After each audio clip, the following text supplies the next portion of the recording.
আমি শুরুটা করি শতরূপাকে দিয়ে। শতরূপা, আমরা আরজিকর দেখেছি, সেই আরজিকরের ঘটনা আমরা এখনো ভোলা তো দূরের কথা, আমরা সেই প্রতিবাদটাকে হয়তো প্রত্যেক মুহূর্তে দেখছি, মানুষ সংগঠিত করছে, আমরাও আওয়াজ তুলছি যে আমরা বিচার চাই, অভয়া তোমার পাশে আমরা আছি যতদিন না বিচার তুমি পাচ্ছ।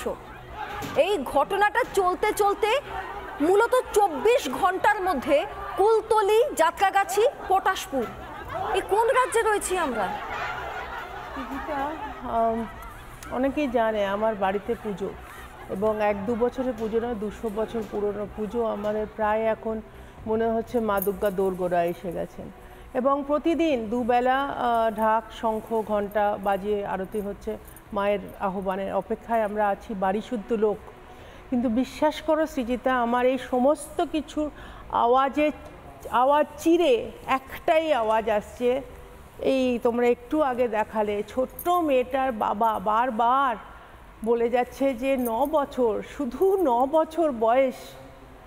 এটা কোন সত্যি সত্যি সৃজিতা, আমার কোনো উত্তর নেই। এখানে আমরা কোন রাজ্যে বাস করছি যেখানে একের পর এক ঘটনা ঘটে যাচ্ছে? মুখ্যমন্ত্রী ঢাকের তালে নাচছে, শুধু না, আজকে সন্ধ্যাবেলা প্রেস কনফারেন্স করে না কোথাও বোধহয় ভাষণ দিতে গেছিল, একে তো এমন সুরে উনি আগমনী গান গাইলেন, মা দুর্গা চিন্তা করছে আসবে কি আসবে না। যাই হোক, উনি তো এই ঢাক বাজাতে বাজাতে বললেন যে সব ফেক, সমস্ত ফেক। যারা যারা এই ভিডিও তুলছে, আবার মিডিয়ার দোষ, কারণ কেন মিডিয়া দেখাচ্ছে এগুলো, সঙ্গে সঙ্গে যেন পুলিশ ওনার নির্দেশ বলে যে সব বলছে।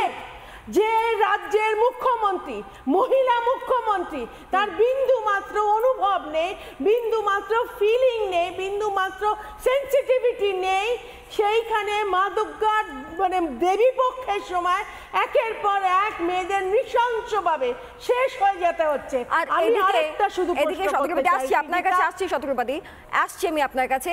এদিকে বাংলা নাকি ঘরের মেয়েকেই চাই বলে ব্র্যান্ডিং হয়েছিল একটা সময়, সেটাই হচ্ছে। এই বাংলার মেয়েকে চায়, এই লক্ষ্মীর ভান্ডারের জন্য এই মেয়েকে বারবার ইলেকশন করে আনে।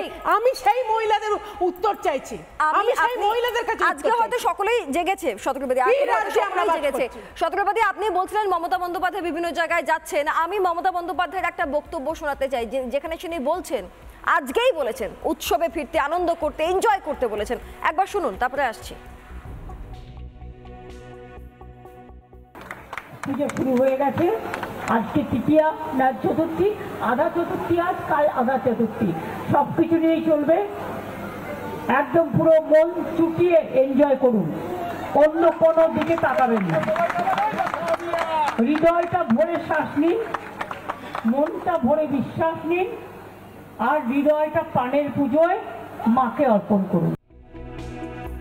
আমি দেখতে পেলাম মমতা বন্দ্যোপাধ্যায় সম্ভবত একটি পুজো উদ্বোধনে গিয়েছিলেন, এটি সম্ভবত আমি পিছনে মালা রায়কেও দেখতে পেলাম, আমি যদি খুব ভুল না দেখে থাকি ছবিটায়। তিনি হাসছেন দাঁড়িয়ে, সামনে দাঁড়িয়ে রাজ্যের মুখ্যমন্ত্রী বলছেন যে অন্য কোনো দিকে তাকাবেন না, চুটিয়ে এনজয় করুন। সিরিয়াসলি সর্বরীতি, আমি আসছি আপনার কাছে। সর্বরীতি প্লিজ। বলছেন মাননীয় মুখ্যমন্ত্রী বলছেন মাকে আপন করো, মেয়েকে ধর্ষণ করো, করে মাকে আপন করো। কি সুন্দর কথা। আর মানুষকে বলবো, অনেক দফা হয়েছে, দফা ছেড়ে দাবি করো, মুখ্যমন্ত্রী পদত্যাগ করো। আর কোনো দাবি নেই, কোনো কিচ্ছু নেই। আমার চারিদিকে যা দেখছি, গত 9ই আগস্ট থেকে শুরু হয়েছে আজকে অবধি, যে চারিদিকের যা ছবি, তাতে মনে হচ্ছে যে এই রাজ্যে মানে একটা অশনি কোনো সংকেত চলছে। সাধারণ মানুষকে বলবো যে মাননীয় মুখ্যমন্ত্রী বলছেন উৎসবে লেগে পড়ো, দারুণভাবে এনজয় করো, মানে ঢং করে বাজিয়ে দিলেন ঘন্টা, যে অনেক হয়ে গেছে আন্দোলন, বিপ্লব অনেক হয়েছে, এবার উৎসবে ফেরো। এই কথাটার মধ্যে যে ভয়ঙ্কর একটা আচরণ প্রকাশ পাচ্ছে, যেটা মানুষের আবার নতুন করে ভাবার সময় হয়ে গেছে। যারা আন্দোলনে আছেন, যারা রাত জাগছেন, যারা ভোর দখল করছেন, তাদেরকে বলবো প্রতি মুহূর্তে আন্দোলনকে তীব্র থেকে তীব্রতর করা হোক। উৎসব উনি বলছেন উৎসব, তাই সবেই তো, সবেরই উৎসব।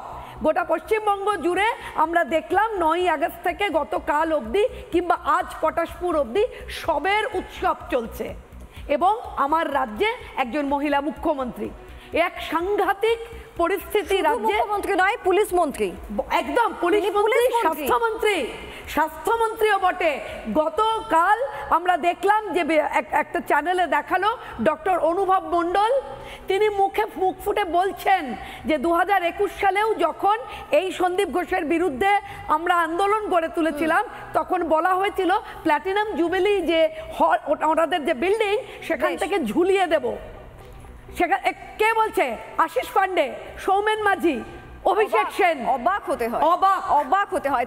তবে এখানে এই যে যেহেতু পুলিশ মন্ত্রীর বিষয়টি এলো, পুলিশের ভূমিকা নিয়ে বিষয় এলো, এই কুলতলি কাণ্ডেও পুলিশের ভূমিকা নিয়ে প্রশ্ন উঠেছে। কেন পক্সো আইনে মামলাটি রুজু হলো না, এই নিয়েও প্রশ্ন করেছে খোদ হাইকোর্ট।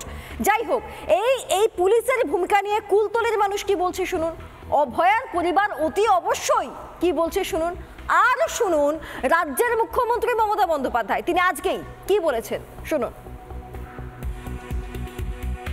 কেউ নিরাপত্তা নেই, আমরা কেউ নিরাপত্তায় থাকলে আজকে ওনার বাচ্চা গেছে, কালকে আমার বাচ্চাও যেতে পারি। ডাক্তার যেখানে নিরাপত্তা। আপনারা কি চাইছেন? এই আমরা শাস্তি চাই, আমরা শাস্তি চাই যে যেন ওর ভালোভাবে যেন ওর ফাঁসি হোক, আর কারো যেন না কারো মানা এরকম ভাবে যেন না কোল খালি না হোক। শাস্তি চাই, আমরা বিচার চাই, আমরা সুবিচার চাই, কোনো মায়ের আর যেন এরকম না ক্ষতি হয়। স্কুলে যেতে গিয়ে যদি কেউ কিছু করে তাহলে এই দায়টা কে নেবে? এর দায়টা নিতে হবে। আমার 3টে মেয়ে, আমার যা 3টে মেয়ে, এদের দায়গুলো কে নেবে? উনি 1000 টাকা করে দে পশ্চিমবঙ্গে দেখছি বলছে, পশ্চিমবঙ্গের মা বোনেরা বাচ্চা কাচ্চাদের কে প্রোটেকশন দেবে, কে দেখবে বলুন? আজকের প্রধান মেয়ে চলে যেত, আজকের সংসদের মেয়ে চলে যেত, আজকের সাধারণ মানুষের মেয়ে, আজকের সাধারণ মানুষের ঘরের মেয়েদের উপর অত্যাচার করা হচ্ছে। একটা এসআই, একটা বড় বড় অফিসার, একটা বড় বড় পুলিশদের মেয়ে চলে যেত, ওরা কি চুপ করে থাকতো? হেলদোল যদি থাকতো তাহলে আজকে পুলিশ ঠিক মতো দেখছে না। পুলিশ প্রশাসন দেখলে কি আর এই জিনিসটা পর পর একের পর এক ঘটবে? প্রশাসনকে তো দেখতে হবে, দেশকে সুষ্ঠুভাবে চালানোর দায়িত্ব তো প্রশাসনের। প্রশাসন জিনিসটা করছে না বলে তো সেই ঘটনা। যারা দুষ্কৃতী তাদের উপর প্রশাসনের হাত আছে আমার মনে হচ্ছে, সেই জন্য যারা দুষ্কৃত কর্ম করছে তাদের উপর প্রশাসনের হাত না থাকলে একের পর এক প্রতিদিন একটা ঘটনা ঘটাচ্ছে কি করে? কখনো কখনো বোঝাতে হয়। আমি 21 জুলাই একটা বক্তৃতায় বলেছিলাম, অনেকে আমাকে ক্যাঁক ক্যাঁক করতে দিন, ওদের খ্যাঁক খ্যাঁকে গলারও করে যাক। আমি আমার কথা বলবো। আমি আমার কথা বলছি না, রামকৃষ্ণ পরমহংসদেব যিনি আমাদের পথপ্রদর্শক, আমি তার কথা বলছি। তিনি কি বলেছিলেন? একটা সাপ তার কাছে আসছো, তিনি কথা বলতেন। তিনি বলেছিলেন, সাপটি তাকে এসে বলেছিল, তিনি বলেছিলেন সাপটাকে তুমি কাউকে কামড়াবে না। কিন্তু সাপটা একদিন এসে বলল, প্রভু তোমার কথায় আমি তো কাউকে কামড়াই না, কিন্তু আমাকে অনেকে ঢিল মারে, লাঠি দিয়ে মারে, দেখো আমার গা দিয়ে রক্ত বেরোচ্ছে, তুমি আমাকে কামড়াতে বারণ করেছো, আমি তোমার কথা মেনে চলছি, কাউকে আমি কামড়াচ্ছি না, কিন্তু আমার উপর অত্যাচার হচ্ছে, তুমি আমাকে পথ বলে দাও। তখন ঠাকুর বললেন, আমি তোমাকে কামড়াতে বারণ করেছি, কিন্তু আমি তোমাকে ফোঁস করতে বারণ করিনি। আর মনে রাখবেন, পুলিশ নয়। আপনারা যে যা ইচ্ছে বলতে পারেন, আপনার বাড়ির সামনে ক্রাইম হলে সেই পুলিশকে গিয়ে আগে আপনাকে ডাকতে হয়।